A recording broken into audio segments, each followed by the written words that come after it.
Live from the Seaport District at Pier 17. Brought to you by Chase. Our next NBA Saturday primetime game sees Steph Curry and the Warriors starting a 5-game Eastern Conference road trip against Giannis and the Milwaukee Bucks. Our coverage tips with The Jump at 8 Eastern on ABC and the ESPN app. I don't think that they have the pieces to actually compete in the Western Conference. Your best players have got to be better. That's why the Nuggets get lost in the shuffle. Why does this team thrive when everybody else counts them out? Here it goes. Got it. Denver has won. We have a lot of guys that are hungry and desperate and willing to do whatever it takes to have success. There has been a lack of respect for what they have achieved. I work so much to get here. Hopefully I'm going to win a ring one day. While the Lakers and Clippers steal most of the headlines, don't sleep on the Nuggets in the Western Conference. This success starts with Nikola Jokic, who's one of 2 players averaging 20 points, 10 rebounds, and 5 assists this season, along with Giannis Antetokounmpo. And Jokic has formed quite the dynamic duo with Mr. Jamal Murray, who's averaging nearly 19 points per game. The pair have assisted to each other 218 times this season. That's the most by any pair of teammates in the NBA, just ahead of LeBron and Anthony Davis. By the way, the Nuggets have won 58% of their road games, on pace to be their best win percentage in a season in franchise history. Earlier today, I talked with one of their star players. You heard me mention his name earlier, Jamal Murray. Listen in. Before we get into basketball talk on the court, let's make sure I get your perspective on this. Your thoughts about the coronavirus, everything that you're hearing around the league, and potential fears that this season might be compromised in any way. What are your thoughts about it? It's very unfortunate. I know if there was no fans, it would be very hard for the players to be playing in that kind of environment. I think just plays change, the road trips are different, home games are different. I think we would just be playing just for the sake of the business, and it's going to be very difficult. It's a tough situation. Put in perspective for the viewers out there what it would be like, or what you can imagine it being like if you had to play at an arena without the fans in attendance, how that would affect you guys play, if at all, in any way. It would affect us entirely. Like I said, if somebody made a play, made a highlight, it would be just people in the gym celebrating. I think we'd be on the bench saying, D what, defense. It'd just be a whole different environment. So it would be very tough, like I said, and hopefully it doesn't have to come to that, but it's unfortunate. Let's get into you specifically, because I happen to believe that you're one of the young stars in the game. You can ball. This year, you're up in points, obviously field goal percentage, shooting, free throws, everything. Talk to me about where you feel your game is right now. I just feel like you get so much better. Never satisfied. I've played decent up to this part. I feel like I can do a lot better, and especially with this playoffs coming in, just my usage rate should go up, and run a whole lot of 2-man game, pick and roll, especially with me and Big Fella down there. So it's gonna be a lot of fun just to play out of that.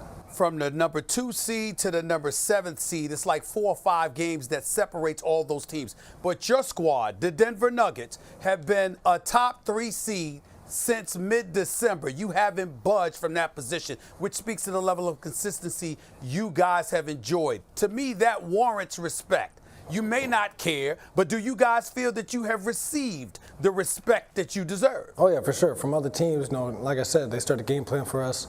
I got big men, I got swing men on me, I got the 3-4. They never put the point guard on me no more. They started double joker. I feel like teams are starting to pay more attention and really start the game plan for us. So like I said, we're not surprising teams no more. We got a target on our back. And for us to stay that consistent, stay within the 2-3 seed the whole time, like you said, it speaks a lot of volume to what we can do and our capabilities. So it's going to be a lot of fun, especially this postseason. We got to finish up strong. We got a tough schedule. But I feel like we're built for that. Very last question. Y'all can win the championship this year? Yes, sir. Works for me. Appreciate you, my man. Thanks a lot. Looking forward to watching you. Thank you. Appreciate it. With the coronavirus concerns rapidly impacting the sports landscape, new reactions around the NBA on the latest steps the league is taking. Stephen A. Smith is presented by Mountain Dew. Do the do.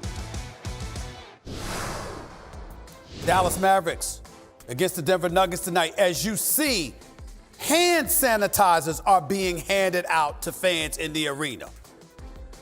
Not just soap, not just going to the bathroom. Hand sanitizer being given out to everybody. It's not a bad idea, actually, not by a long shot. Let's bring in former Memphis Grizzlies and New York Knicks head coach David Fizdale. When you first learned of the virus and the impact that it was having on the NBA, coach, what went through your mind? Wow, that this is really happening during my lifetime, and just really can't believe that we're at a place now that we have to cancel large sporting events, big money-making sporting events, big money-making concerts, things like that. The thought that those things are now either being played without a crowd or being canceled is pretty overwhelming. As a coach in the National Basketball Association, do you agree with the league's decision to make sure that they're not having any fans? At least the Golden State Warriors have already made the decision in San Francisco, obviously, that they're not going to have fans at their game because of the health organization and the decisions that they made. What are your thoughts about that? I do agree with it, Stephen A. And this is why it's bigger than basketball right now. You're talking about a pandemic. You're talking about something that can easily be spread. We see how fast this stuff has ran through other countries. We can't be arrogant enough to think that we're immune to that. We have as many, if not the most, large gatherings than any other country in the world. And so for us to be diligent and cautious, I think, is the right approach. We can't risk our fans' health, and we also cannot risk our players and our staffers' health. Coach, as an assistant in Miami, you used to coach LeBron James. You're very close with him. We all know this. His original position was he's not playing if it's not going to be in front of the fans. He backtracked on that considerably, obviously, as he's learned more about this situation. As a coach, what would you tell players at this particular moment in time in regards to what's transpiring before us? Well, one, you want to educate them on how to stay healthy, right? Just the basics, I think, is don't assume that players know how to keep themselves healthy in scenarios like this. That would be the first thing. But the second thing would be, especially if I'm a team contending for the playoffs or contending for home court or any of that, is keeping the mission in mind and how important every game is, regardless of the fact that fans are there watching or not watching. You still have a body of work that you've put together over the course of the season to put you in this position. You can't let a situation like this right now knock you out of your focus, and now all of a sudden you start losing games because of the conditions. Coach, always appreciate you, man. Thank you so much for being on the show. You take care of yourself. See you soon. Absolutely, Steve. Let's transition to 14-year NBA veteran Matt Barnes. You're sitting right here next to me. You've been a part of this league for a very, very long time. How scared are you that ultimately games are going to end up being missed, canceled along those lines? I think I would prefer the NBA to kind of take a step back and go ahead and cancel games for a week or two and just do as much research as we possibly can. Let's get studies on how many healthy 18 to 35-year-olds have caught this, and if so, what happened? How many children have caught this? I understand all these other leagues that have canceled things. I get it, I respect it, but the NBA moves the needle. What we do moves the needle. We set culture, we set trends. So I would like to get as much information about this disease as possible and just take a step back. Like I said, I don't think the game is meant to be played without fans. I think the game will suffer. The players are saying that it's not going to be the same. The atmosphere, the energy, if you've ever played, you understand what the arena atmosphere is like. So without fans, I think the play is going to, tremendously suffer. But let's also think about the flu sweeps through every professional locker room every single year. The flu sweeps through my children's school every single year. People get sick, we get our medicines, we get healthy, we hydrate, and we feel better. This, like I said, I just think there's not enough information out there yet for us to.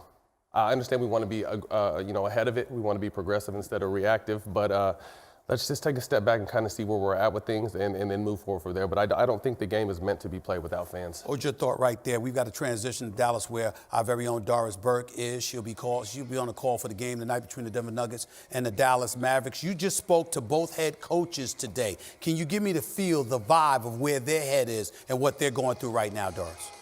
Yeah, and I reached out to a couple of players as well, Stephen A., and basically the response has been, we really don't know what to think. We are trying to, like the rest of the country, educate ourselves in real time. You hear what Matt said. It will be absolutely bizarre to think of an arena without family and friends and obviously the fans. Mike Malone told us earlier today that basically at shoot-around this morning, he looked at his guys and said, look around the arena because there's a distinct possibility this would be the atmosphere within which we are playing.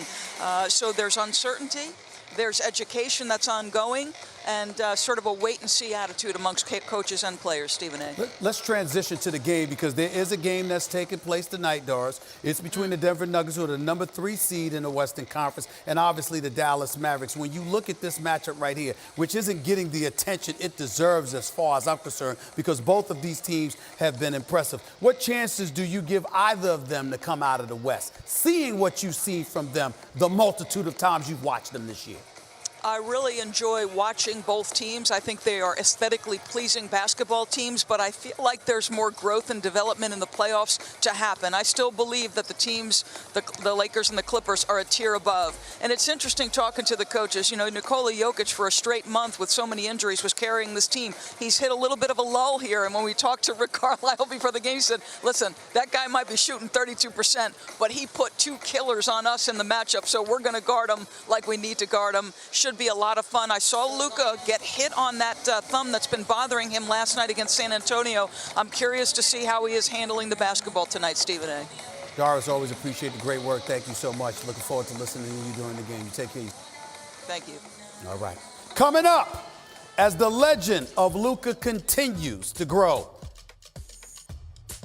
I'm sorry, Jamal Murray. I didn't know he was sitting there shooting jump shots. There's a conversation that took place. It was earlier today. And of course, oh no, you didn't. We can't forget about that. Oh no, you didn't. I don't know if you've seen that, Matt Barnes. It's kind of smooth. Check it out. It's coming up next.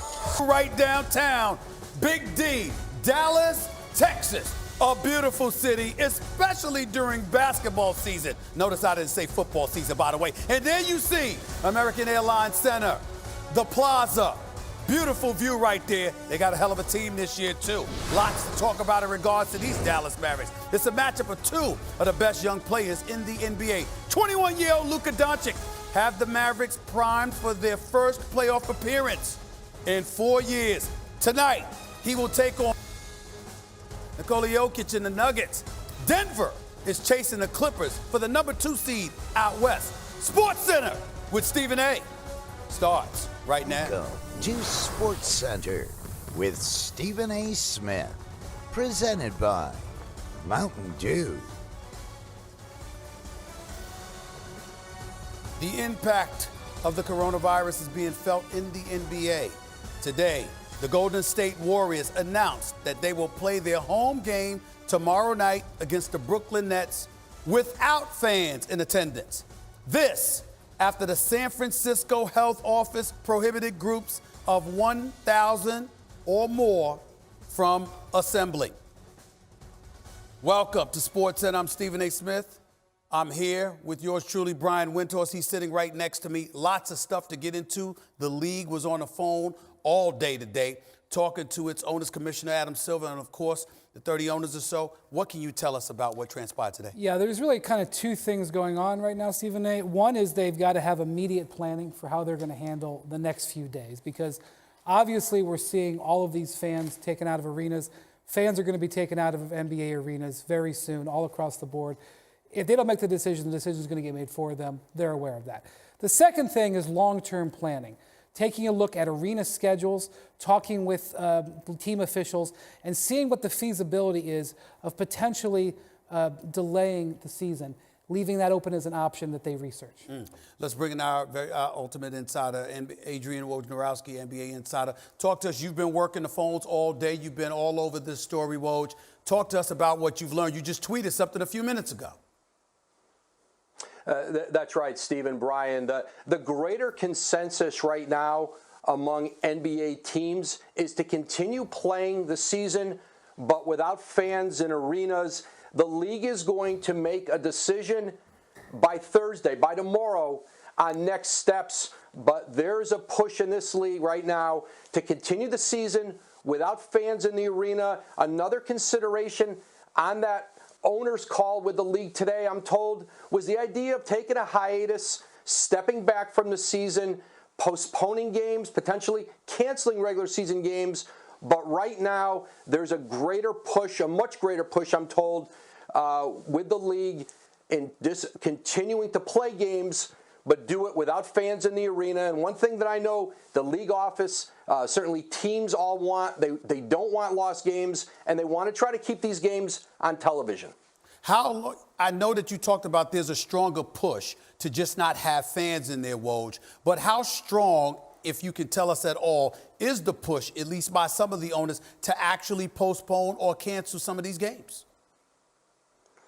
Well, I think it's everyone's preference to keep playing, but I think it's been part of the conversation. They have talked about everything from moving games from one arena in a city to the away arena based on the schedule of a night's games, even looking at games at neutral sites, maybe even in non-NBA cities. But right now, the push is to continue playing games with the current schedule we have in arenas that are going to be empty, following the lead of what the NCAA did with the college basketball tournaments today, which is to play them for the foreseeable future in empty arenas. But the league office, Adam Silver ultimately is going to decide that, I'm told, by tomorrow. They have to get moving in a direction here. And certainly the consensus, again, that I'm told, along with Zach Lowe, is to continue playing the games without fans.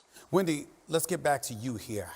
What do you think ultimately will happen here? Because even though there are no cases of NBA players having contracted the virus, in the same breath, there's got to be obviously a very palpable fear of that. What do you think leads to them ultimately making this decision and just sticking with one decision over the other? If Woj says that the owner's consensus is to keep playing, he's right. Woj is always right. I'm just going to tell you, I'm looking at what happened in China and I'm looking at what happened in Italy.